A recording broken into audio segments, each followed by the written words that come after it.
Entra l'arbitro, tutti in piedi come a scuola. La prima di campionato è un po' come il primo giorno tra i banchi. C'è chi, come l'Atletico quarto in maglia giallo-blu, si ritrova a ripetere l'anno e chi invece è stato promosso dopo gli esami di riparazione. Legacy, fuori di metafora, la situazione del San Teodoro, passato sotto la gogna dei playoff di terza categoria. Tutto è pronto comunque al Monsignor Sanguinetti di Genova quarto e allora diamo inizio alla nostra sintesi partendo già dal secondo minuto. Il gioco dell'Atletico quarto si rivela subito frizzante e Grimaldi svernicia la traversa con un bel tiro cross dalla destra. Capitan Callero sotto porta grida presente, ma la sua gioia è smorzata dal fischio dell'arbitro. È fuori gioco, tutto da rifare.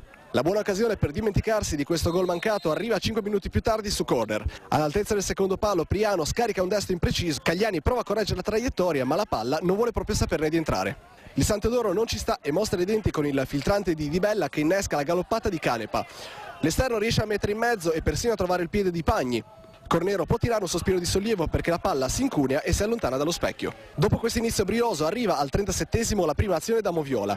Tripaldi è lanciatissimo e lo Scaramuzzino tenta di fermarlo in tutti i modi. La maglietta del locale si allunga, ma per il direttore di gara non ci sono gli estremi per assegnare il fallo. Ma è al 42esimo minuto che arriva quello che sarà l'episodio cruciale della partita. Il tackle di Sannino su Granieri è in netto ritardo e il signor Gambaro indica immediatamente il dischetto. Dagli 11 metri il piattone di Callero spiazza Pupillo. Prima rete stagionale per il capitano giallo-blu dopo le 24 collezionate nello scorso campionato. Si chiude così la prima frazione di gioco, ma grazie all'immagine e al montaggio di Simone Maggi passiamo alla ripresa dove il refrain non sembra proprio cambiare. Nonostante il pressing dei biancoazzurri, Priano riesce a prendere palle e soprattutto a farsi beffa di Pupillo con un sinistro effetto.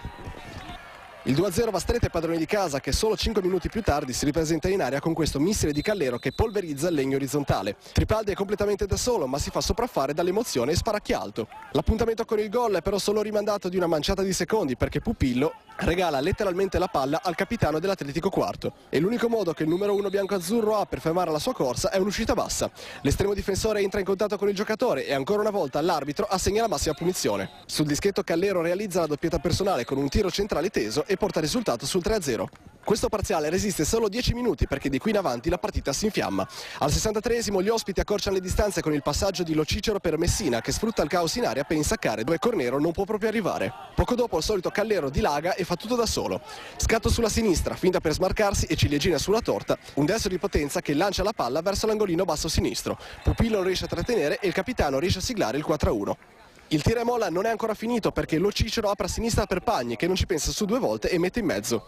Cornero prova a respingere, la difesa a spazzare, ma l'unico a intercettare correttamente la palla è Lo Cicero che non se lo fa dire due volte e devia in porta. Da segnalare all'81esimo minuto un gol di Pagni annullato per un presunto fallo ai danni di Cornero. Analizzando l'immagine a rallenti però non sembrerebbe esserci alcun contatto tra il numero 9 bianco-azzurro e il portiere bianco-blu.